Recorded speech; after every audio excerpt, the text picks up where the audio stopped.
Okay, so we will be connecting with Alba. Alba here. Hi, Alba. Bienvenida. Hi. Can you hear us well?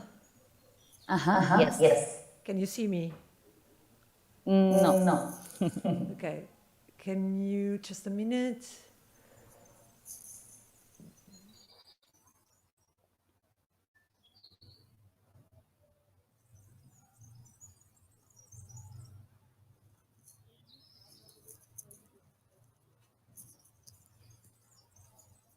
If you want to ask any question, as we cannot pass the microphone, you should use slido.com through your phones and then use that code. And your questions will be going to Melanie Ardil, our deputy director, who is here, and she will relay the questions to us, okay? Thank you. Alba, can you see me now? Yeah. Good. No. No? No. I only see a photo of the Sheffield DocFest poster. Okay, so sorry, Alba. It's fine. I just want to make sure we have the good conditions for the conversation.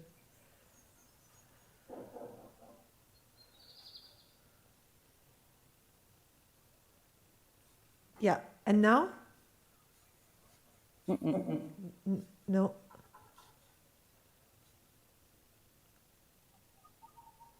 Yeah. Yeah?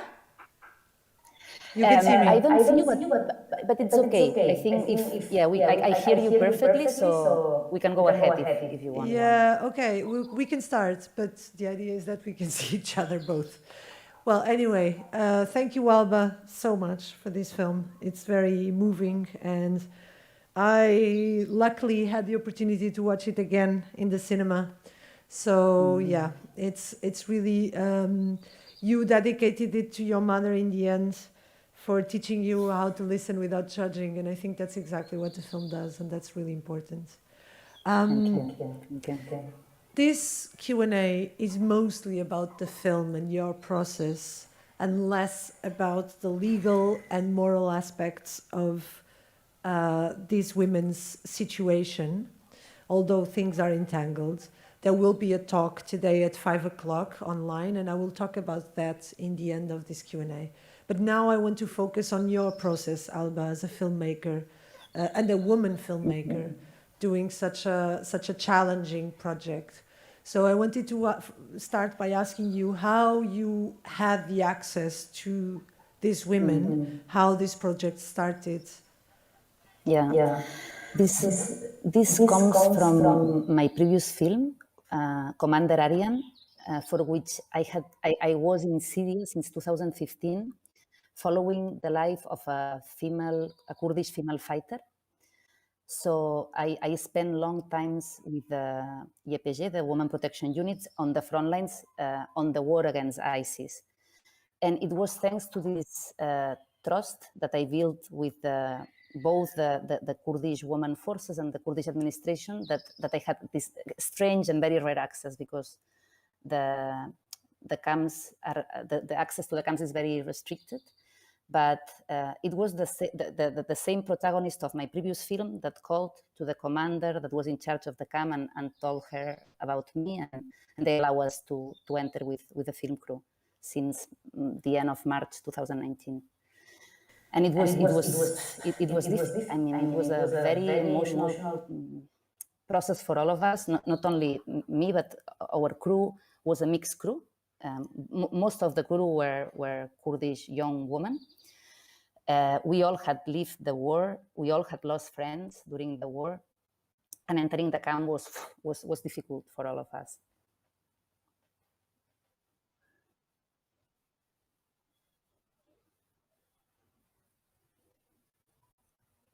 How were you managing your comings and goings to the camp? Where were you staying? Give us a little bit. We organized it in several trips. There was one that was very long, for 2 months.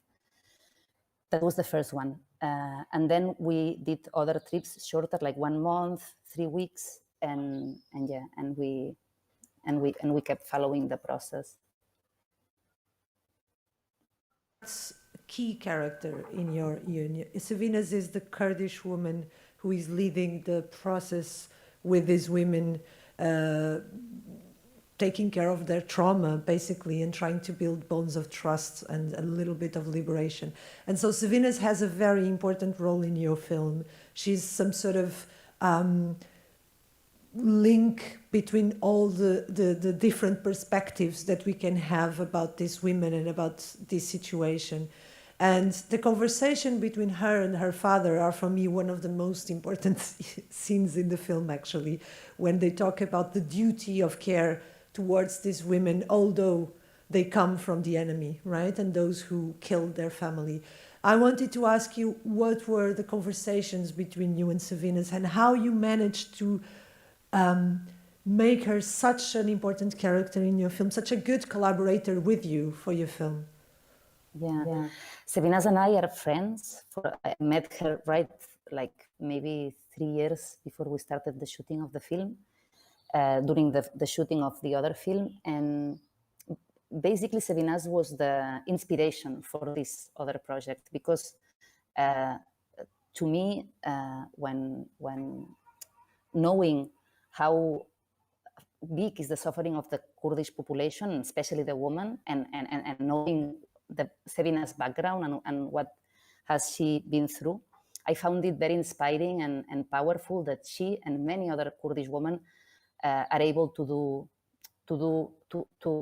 work in the camps with such an approach. Because I mean, the Kurdish have to take care of the women, the children, the ISIS men fighters that are prisoners, but the way they are doing it is very human, and this, like, I think that has to do also, like, for me, what I've learned thanks to Savines is that you know, when you are far away from the war and far away from ISIS, no, it's easy to hate. It's easy to say, yeah, this woman should rotten in the Syrian deserts, but but when you have faced the violence from so close, I think that you realize that the only way out is through dialogue and through forgiveness and through giving second chances.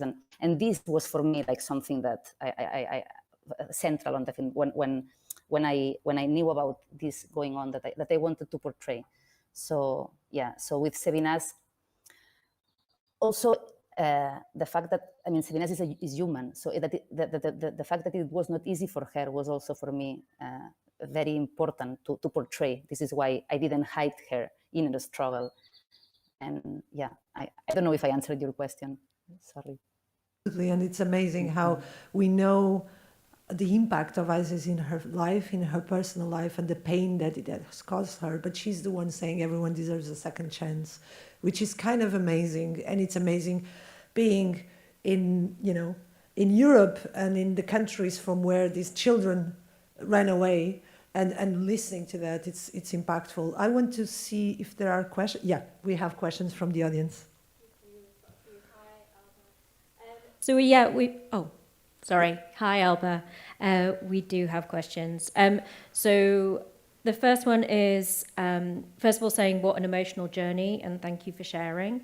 And just to ask you to expand more on how you got access, which, sorry, I know you've explained a bit, but maybe if you could just talk a bit more about kind of how you gained trust in these women to open up as they did. One thing is this access to the camp, that, as I said, this was thanks to the woman commanders that the woman commander I was following for 3 years for my previous film was the one that gave, like, this is said, I know her, I trust her, so you can trust her, you can let her in.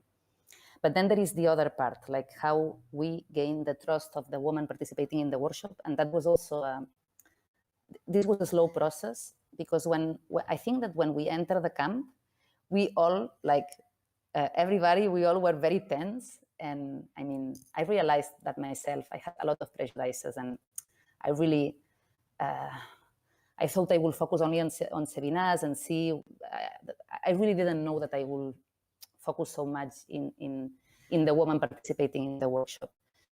In the beginning, we had this feeling that all of them, they are lying, they don't speak from the heart, they don't. And somehow there was some truth on that, because in the beginning, they were very scared from us. So they will, yeah, I mean, and that was for a reason, because some of them had been on the media a lot, and they felt they had been mistreated by the journalists that visited them. So they were afraid we will do the same, that we were going to go there and try to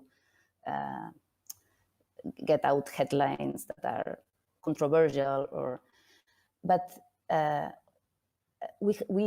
they realized that we were not, that our goal was not that at all, because we had time. So we just let things flow. We didn't choose who we wanted in the workshop. The workshop was open, so all the women who participated, they did it on their will.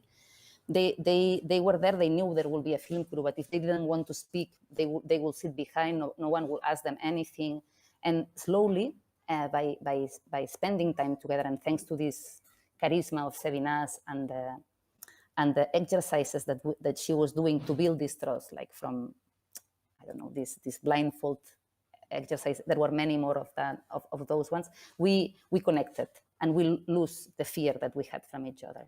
And I think that was key for getting the intimate stories. Any more questions? Thank you. We do. We've got another question from the audience asking, do you think that these women will ever return home? And I wondered, expanding on that, there are notes at the end of the film updating, I think, to the situation in up to January, perhaps. And I wondered if there was kind of any updates in terms of, the connections that you've continued to have since. Yeah. I really hope they will come back, and I know most of them will come back soon. For example, Saturday, one of the women that was participating, she's not one of the protagonists, but she was there with us, Ilham from the Netherlands. She was repatriated. So this is a big step for all the women in the Netherlands. Hopefully, Hafida and Nawal will be repatriated soon.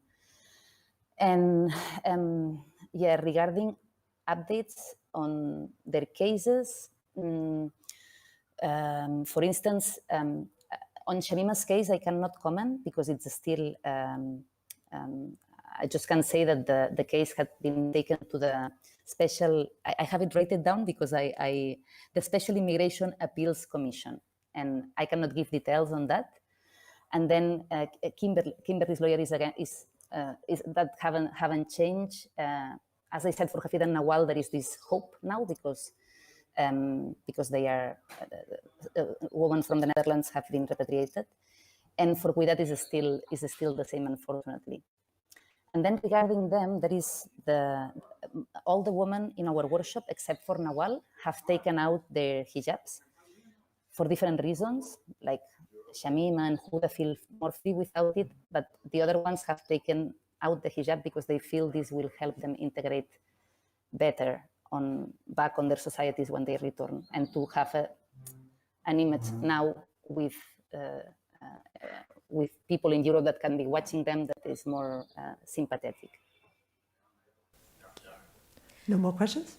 There are. I can keep going. I'm afraid there's a few. So let me just ask one and then we jump again. So Alba, do you feel that, you're a passionate filmmaker, obviously. No one without such a strong passion and courage would do this film. Do you think cinema and documentary filmmaking can help people in these kind of situations and can help us as a society to find fairer ways of treating each other in such extreme situations? Do you feel that your film helped your protagonists in some way? And I think the dream of all filmmakers is to be able to make change, to have some impact in whatever we are working on. And I do think like one film cannot change everything, no? But the variety, like different works of journalists and filmmakers who can give different points of view on something is what we need to create a healthy debate on any topic. Like and a healthy debate within the society is key to democracy. So what my film is doing very clearly is to bring a different narrative, and maybe that can help to change the narrative a bit, or at least to give a different point of view so people can have a better, or can look at this topic from not only the one single perspective from which it had been discussed until now. No? I think that there has been a lot of sensationalism in the way that this had been reported. There has been a lot of responses that were coming from hate, from fear, and hate and fear are not good grounds from where to find solutions. So, yeah, in that sense, I think I hope the film can help to reframe this narrative. Audience? Yes, we've got another question asking, how much content did you film, and how did the women in the film react to the camera being there all the time? And briefly, can you share your own process in crafting the story? Yeah, so always in a documentary you film a lot. The truth is that we didn't have like huge amounts of shooting. Like we feel, I don't know how many hours, but it was not a lot. But the process of editing was complex because we had not only what we filmed, but we also have the archives from the news, the interviews, the ISIS archives. So there was a lot of content to work with. And for example, regarding the interviews, like first we filmed the whole process of the workshop.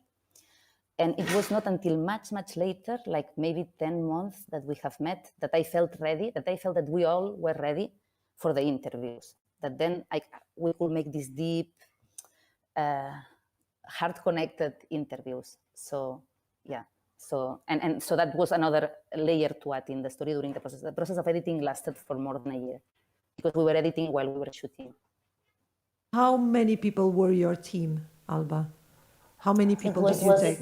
Yeah, in different, the main shooting process, we were maybe 6, 7. The DOP was coming from Barcelona and me, but all the other crew was already in Rojava, in northeastern Kurdistan, Syria. And yeah, so there was 2 for sound. Lara, the DOP, had an assistant. Then we had another person that was, we were like 7. And so a good part of the team was from the Rojava film community, right? Exactly. Yeah, from the commune of cinema, yeah. Mm-hmm. More questions from the audience?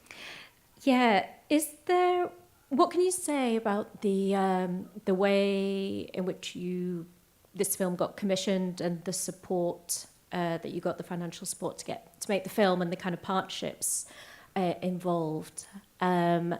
If you could talk a bit about that, and then I guess also how that's kind of shaped the distribution strategy for the film, how people will be able to see it beyond the festival circuit. So I can say I'm lucky because I had support from in my country. I had support from both we have regional funds for development and production. I had support from media development, and then the support from the broadcasters, from Sky and from the Catalan broadcaster. And I have an amazing sales agent, Bejna Judic from Medfilms, and she's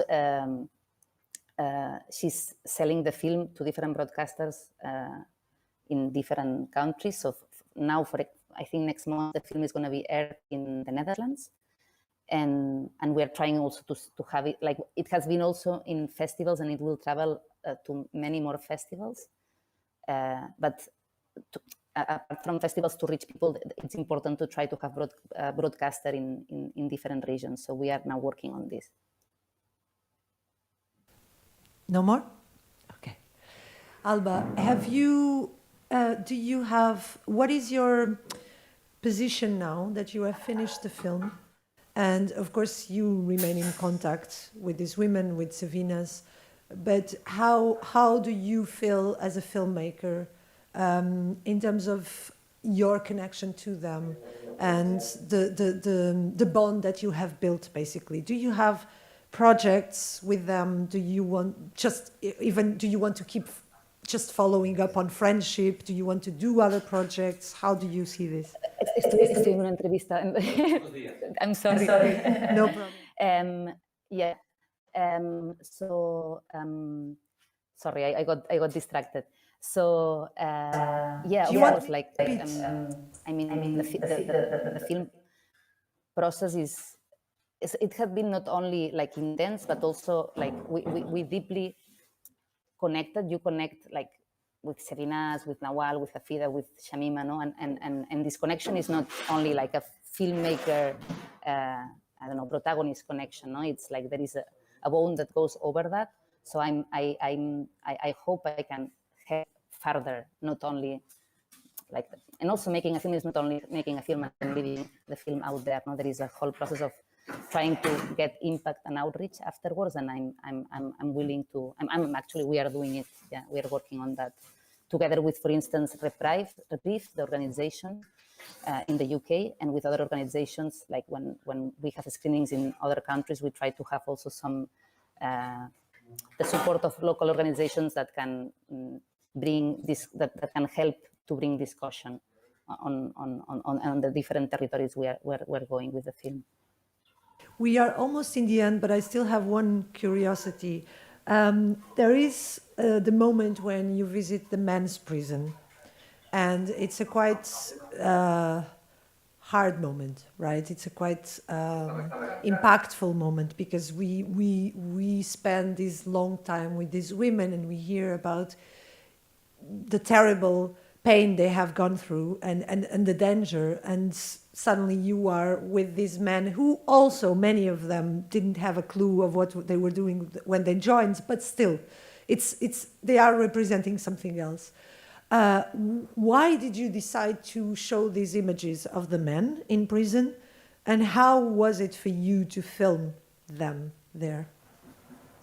Yeah, I think it was good to, for me, like they talk a lot about the husbands.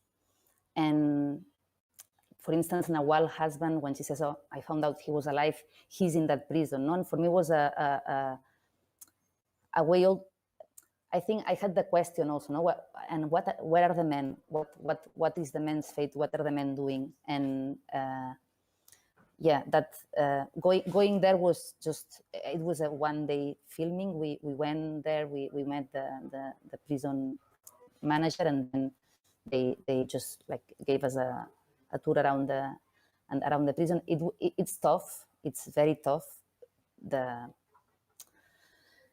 The feeling there also, because when we were, there is a part underneath that you see in the film through the, I don't know you say in English, the barrotes, but they open us the door and we enter. I was very scared when we entered. I was with the DOP and me. She was also very scared. I was holding her because we were just there inside, dressed in pants, which is something that many of these men could, just because of this, could find it very hateful. And there was one of them from Spain, so I talked to him, and it was also very awkward. Yeah, it was. Yeah, but as I said, it was one day. I didn't have any deep connection with that, or I didn't do also the research on about the man I talked to. It was just a random man that I talked because he was from Spain, and it was heavy. Yeah, it's heavy, of course, because there were people coming from Spain and from. Any more questions from the audience? Yeah, we've got a question asking, often coverage of Western women in ISIS depict women, often coverage of women in ISIS depict women as brainwashed or as very dangerous. Were you specifically aiming to produce a more balanced depiction? Yeah, exactly. I mean, I think it's very narrowed, this definition, and it doesn't help us to solve anything, to advance, to walk forward. And I think that we have to take into account that, or to remember, or to remind ourselves that ISIS had a very strong apparatus of propaganda, and the way they were recruiting was very sophisticated, and most of these women were trafficked there, where they were very young. They were in vulnerable situations. Many times they had abusive husbands that took them there. I mean, each woman is a story, a very complex story. And I think that finding like these easy definitions that like they are dangerous, I think that it just doesn't help. This is dangerous, I think, to think like this. Thank you very much, Alba. Unfortunately, we have to close here. Thank you very much for your film and for your bravery in doing it and showing it. Very much. And we hope to welcome you in Sheffield with another film, the next one. I hope it's soon. Yeah. And live. Thank you. And we wish the best for the film. Bye. Bye. Bye.